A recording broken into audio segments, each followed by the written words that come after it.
Okay, here's three things I learned today, okay, from all of the speakers. Excellent, excellent. Here's three things. If you're going to be an entrepreneur, you better have a good sense of humor, right? Every one of these guys had to make you laugh because most of the time we're crying. I'm not kidding. Most of the time we're crying. Okay, that's the first thing I learned. You need to have a very good sense of humor, right? Because most of the time you're probably going to be crying back. You're going back to the office. You know, I heard Sri Krishna coming in saying, yeah, this is all fun. He goes back and he's going, oh my God, this is an absolute pain. The second thing is, let me tell you one other thing which I learned throughout. It's very easy for us to tell you. It is 10 times harder to do it. It's 10 times harder to do it. I had a very interesting discussion. The gentleman came back to me and said, Mukund, you told me don't ever quit. Never, never, never give up. You've never given up? I said, I give up almost every day on hundreds of different things on an ongoing basis, right? I've had 2 failed startups besides 4 exits. So I had 2 failed startups also. One of them was a big flame out. How many of you guys have heard of Acera? Anybody heard of Acera? Okay, just to give you a pack-up story of this. $175 million raised in funding. $175 million raised. Total revenue in the company, $2 million. Company shut down in 3 years. And this was funded, by the way, by the Midas, the man with the Midas touch, golden hand, Vinod Khosla. Yeah, exactly. In 1999 to 2001. I was a part of that company, employee number 3. Flame out, we quit. Company was sold to a company called Seek, S-E-E-C, in 2001 for less than the cost of the furniture of the entire company. So it's easy for us to say, don't quit. Let me qualify that, because I had Ankit who came back to me and said, listen, I just closed my company about, how long was it, about 3 months or maybe 4 months ago? He's working on another idea right now. So he had 2 questions for me. His first question was, how can you say don't quit when you know for an ongoing basis you keep quitting on a lot of people just give up on a bunch of different things. You know how many times I've tried to be on a non-sugar diet? How many of you guys have been on any kind of diet? Okay, I need the diet. You guys probably don't, because most of you are less than 30 years old or something like that. But I've given up on diets very, very frequently, and I keep still saying, don't quit, right? So there's an inherent dichotomy. What I mean by saying that, and I want to qualify that, it's not easy to be able to give, it's not easy to be able to go ahead and implement a lot of the stuff that we are saying. And a lot of stuff that we are saying, you probably heard from hundreds of people before, from other startups, right? Lots of other founders would have told you pretty much the same. The way to go about a startup is not any different from any others. Very similar to what the Flipkart Sachin gentleman had said. It's a business. You buy it for more, and you buy it for less, and you hopefully sell it for a lot more.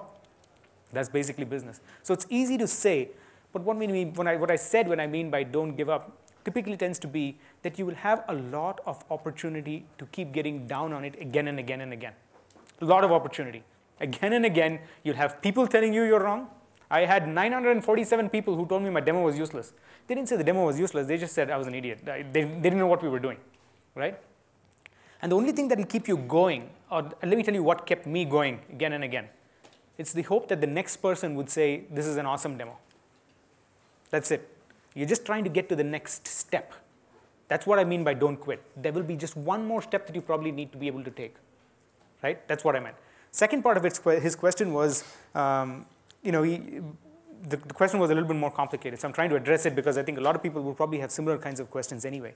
He said, you collect a lot of data to make the decision to change, correct? Remember I talked about, we started with trying to do do-it-yourself PR, and we ended up doing social media monitoring. That's almost a 90-degree, in the same space, relatively speaking, but it's very difficult to be able to do. There's a very good book, since a lot of people have mentioned good books that they've read. I'll suggest one book for you that is very interesting just from the standpoint of decision making.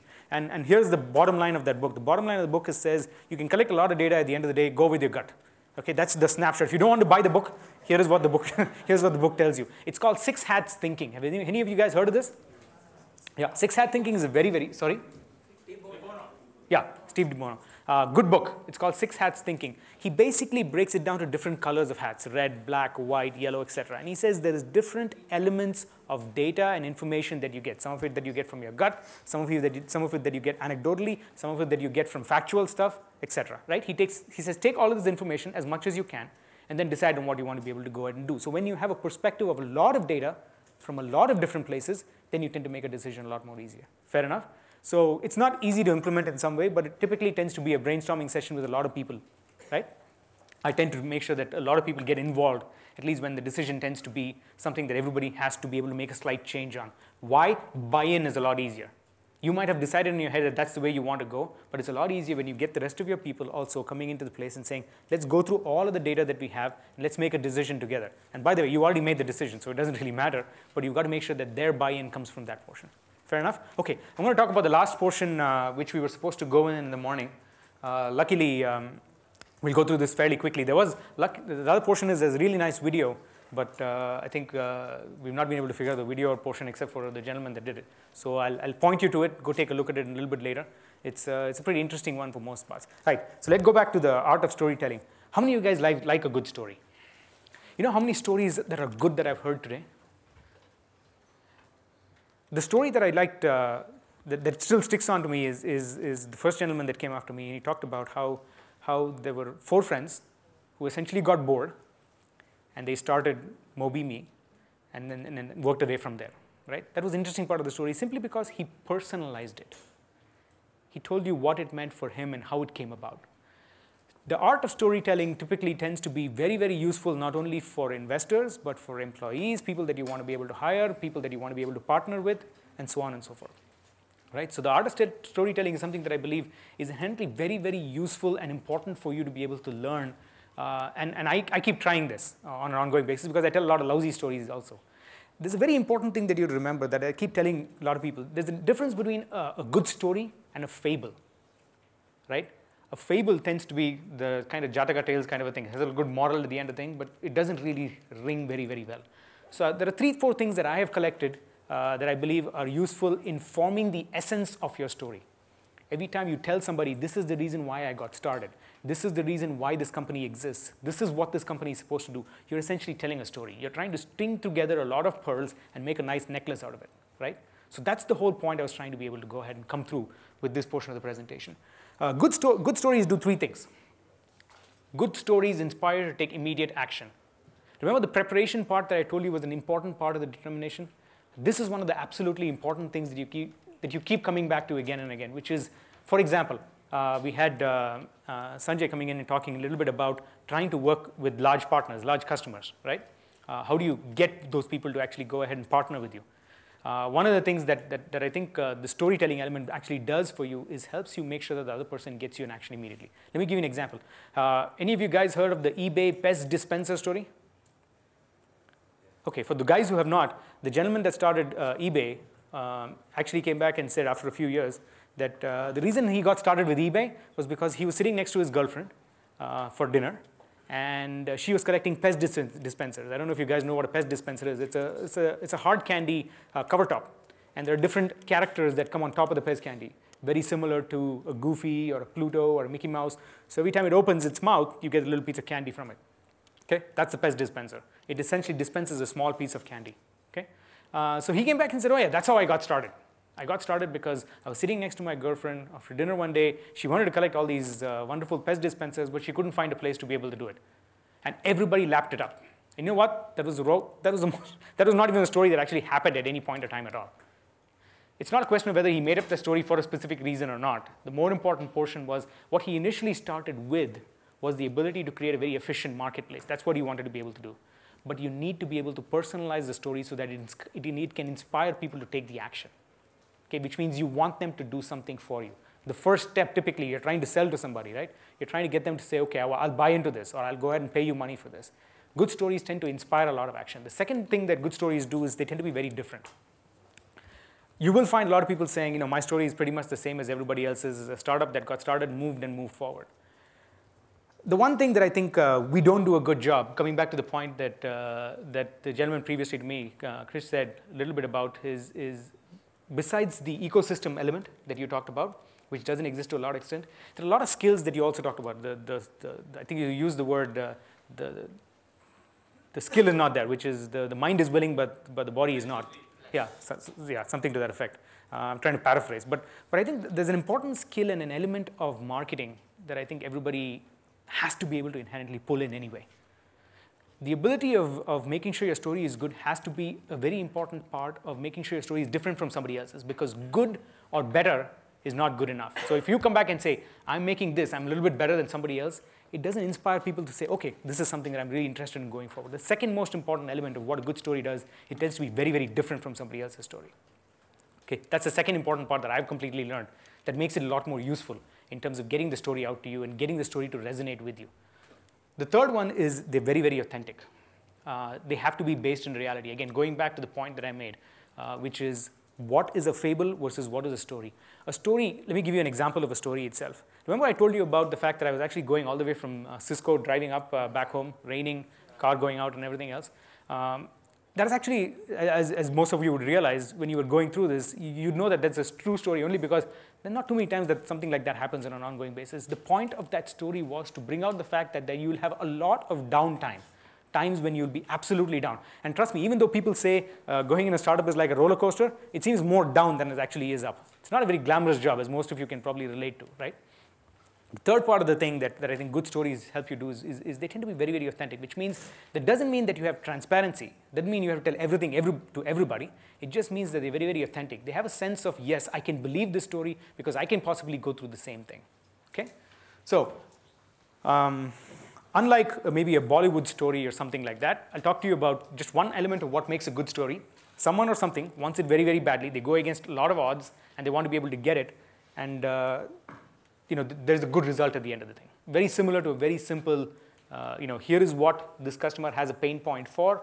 Here is what they will get if they solve this pain point. Here is the value that they'll give me, and here's the amount of money I can make. Fair enough? Okay.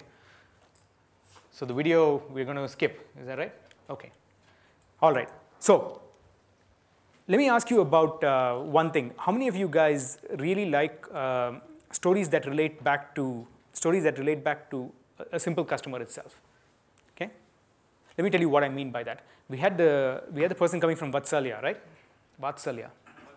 Yeah, Vatsalya. He told us about the one thing that everybody focused on in one of his presentations. There was a lot of images on that one, if you remember that. And he said the one thing everybody focuses on is the customers, right? The reason is because almost every time people want to hear what you're doing for somebody else as opposed to what you are about. Let me give you an example. eBay, the first few days, I was actually consulting with eBay for a little bit of time. First few days, everybody had a question. Bankers had a question, VCs had a question, other customers had a question. Every question was answered with, let me give you an example of one of our customers. So here's what we would do. They'd come back and say, you know what, your fraud ratio is very, very high. I know, but let me tell you about one of my customers. There was this lady who's collecting a lot of antique pieces of specifically fine bone china. She came in and she said, listen, I've got these really fine pieces of china, but unfortunately, one of them was not in the same piece of china that I wanted to be able to keep. So she actually sold the whole piece for a little over $14,000 on eBay. And it turns out that the guy that bought it found out that one of those pieces was actually fake. You go back to this lady, she's like, oh my God, I'm so sorry. I'll return the whole money to you. And because you took that amount of effort, you can keep 5 of the pieces for free. The fraud question that was asked was completely turned around to talk more about a specific customer issue. There's another interesting portion of this telling great stories portion, right? Customer anecdotes. Almost invariably, you will face an issue where you'll have to be able to tell customers, or you have to be able to answer questions to everybody, whether it's within your company, outside your company, investors, et cetera, et cetera, et cetera. Customer anecdotes almost always sell, which means you're talking about how you got some value to somebody that that somebody had a specific pain point. You solved that. Here's the value they got out of it, and here's what you generated from there. Okay? Customer anecdotes almost invariably sell. The first, let me give you an example of how this works out very, very well. How many of you guys know of a venture firm called Draper Fisher Juriston? Some of you, right? So there's a gentleman named Mohanjit Jolly who's out here in Draper Fisher. And we actually had a couple of meetings with him just to talk a little bit about our business so we could give some advice. And the way we went in was we always used to go back and tell them, we don't need money. And as I said, a couple of people also talked to you about it before. They're always ready to give you money when you don't need money. So we told them we don't need money. We're breaking even. We're doing pretty well. We're not as big as we'd like to be, but we'd like to know a little bit about what advice would you give us on how to take this business forward. And every question in that meeting was about what's your business, what are you doing, how are you doing this, how many employees do you have, et cetera. And every one of them was answered just by, here is a customer example of what Sony does with us. Here's an example of what Reebok does with us. Here's an example of what, for example, Tata Tea does with us. Customer anecdotes tends and has to be the first big part of your storytelling experience. Just keep that in mind, right? Answer every question with a customer anecdote. Okay? The second important part of the types of stories people tell is financial success. It's just basically numbers more than anything else, right? I think we had a lot of people talk about it, even Krishna talked about it and said, the product is one part of the whole puzzle. The sales team and everybody else is another part of the puzzle. The third part is how your business actually runs. Have a very, very good feel for the metrics that run your business. Almost everybody wants to know what are the dials that you can turn. For example, if you get 10,000 more customers tomorrow, what would change in your business? If you started pricing the product by about 50 rupees more, what would change in the product? Those financial success metrics tend to be very, very important as a part of the second part of the story. What kind of stories you can tell. And the third story tends to be about productivity. How many people do you have? How can you actually take the business forward?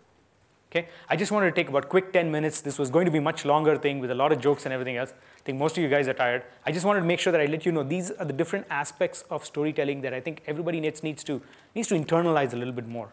There are three very, very good stories people tell. Most executives and most entrepreneurs should tell the story of customer success, financial success, and productivity.